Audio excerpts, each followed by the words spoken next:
have you ever had somebody plot on you just for being right in God's eyes? Have you ever seen somebody just hate on you because you're right in God's eyes?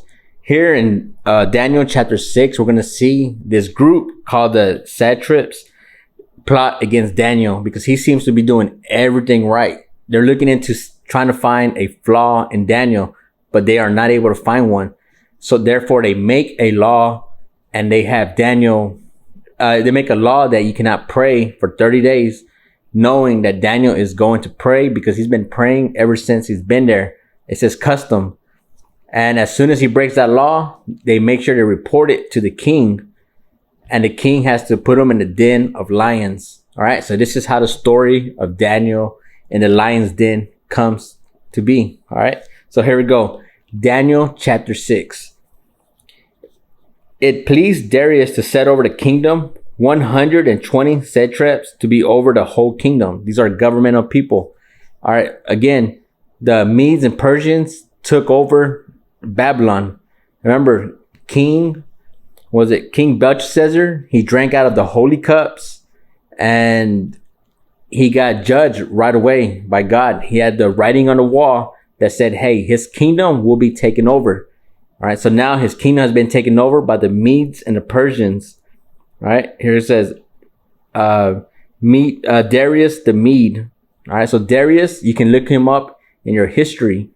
All right. Is Darius from the Medes. So here we go. Chapter 6. It pleased Darius to set over the kingdom 120 satraps to be over the whole kingdom. All right. So he set a government body to take charge of the kingdom. And over these 3 governors, of whom Daniel was one, that the satraps might have account to them so that the king would suffer no loss. Then this Daniel distinguished himself above the governor satraps because the excellent spirit was in him. And the king gave thought to setting him over the whole realm. So there was no flaw in Daniel. Yeah, he was blessed with God. All right, it says here, because the excellent spirit was in him. All right. 4. So the governors and satraps sought to find some charge against Daniel concerning the kingdom, but they could not find no charge of fraud because he was faithful, nor was there any error or fault found in him.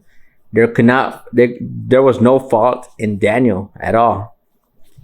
All right. They were trying to find something to put on him to get him out of office, and they just could not do it. All right. Then these men said, we shall not find any charge against this Daniel unless we find it against him concerning the law of his God. So now they're going to try to use some kind of way that they know that he's going to be faithful to his God, and they're going to make that a rule so he can break it. So here we go. So these governors and satraps thronged before the king and said thus to him, King Darius, live forever. All the governors of the kingdom and administrating and satraps, the counselors, the advisors have consulted together to establish a royal statute to make a firm decree that whoever petitions any good or man for 30 days, except you, O king, shall be cast into a den of lions. So you are to worship King Darius for the next 30 days, or you will be put in the lion's den. All right, you cannot worship any god, nothing, for 30 days. That's what they're trying to make this decree. 8. Now, O king, establish the decree and sign the writing so that it cannot be changed according to the law of the Medes and the Persians, which does not alter. Once this law is made, it cannot be altered. All right, for anybody. 9. Therefore, King Darius signed the written decree. It was signed. 10. Now, when Daniel knew that the writing was signed, he went home, and in his upper room, with his windows open toward Jerusalem, he knelt down on his knees 3 times that day and prayed and gave thanks before his God as he was accustomed since early days. So Daniel was going to pray no matter what. We already learned that in the previous chapters in Daniel. Daniel does not go by the law. He goes by his God no matter what. So they made a decree that you cannot pray or worship anybody but the king for the next 30 days. Yet Daniel, he goes into his room and he prays. Now these governor bodies, they come and take a look, like, let's take a look and let's catch Daniel in the act of praying so that we can report it. We want to get rid of Daniel. They're hating on Daniel so much here. right? They're just trying to find a reason to get rid of him. He has power in the government, right? Remember, he's been getting promoted this whole time. He got promoted twice already, right? For revealing dreams. Actually, he got promoted 3 times. He revealed 2 dreams to Nebuchadnezzar, and he revealed 1 dream to Belshazzar, right? The son of Nebuchadnezzar, right? So he's been getting promoted, and they're trying to knock him off that. Like, hey, he has too much power. It's a bunch of jealousy. Have you ever felt like somebody was hating on you and they were just trying to get you demoted or trying to get rid of you in general, just to open up that spot, or just really just hating on you, to be honest? All right, so this is what's happening in Babylon. Hey, this this person, like, he's just getting promoted. God favors him. Let's get rid of him. Let's just get rid of him and move forward. All right. And Daniel, he's just being faithful to God. He's not focused on them. He's focused on God. And that's it. And that's how we need to be today. Just focus on God. Right? We don't have to focus on the drama, what's going on in the city of Babylon, what's going on between the people. We focus on God.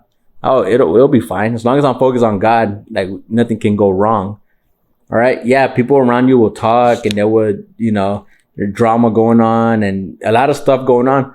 But without God, you cannot get through all that. It's just too much. It's too much going on. And as Christians, we know that a lot goes on around us. We know that a lot goes on around us. And the key is to focus on God. No matter what, focus on God. Keep your eyes on God. Like, hey, if this is going to bring me further from God, I don't want it, because I want to stay close to God, because at the end of the day, that's what's going to get me through anything. All right. And that's the mentality we need to have. Focus on God. Focus on God. All right. And here, Daniel's not worried about these people. He's like, I'm going to pray regardless. Y'all make these laws. I'm going to pray regardless. All right. Even though he knows that, hey, if he gets caught praying, he's going into a den of lions. So what does he say to that? Well, I'm going to pray my 3 times a day like I normally do. Hey, he's going to stay close to God no matter what. He relies on prayer to get through his day. That's just a lifestyle that Daniel does. And like I said in the previous chapters, we need to be more like Daniel.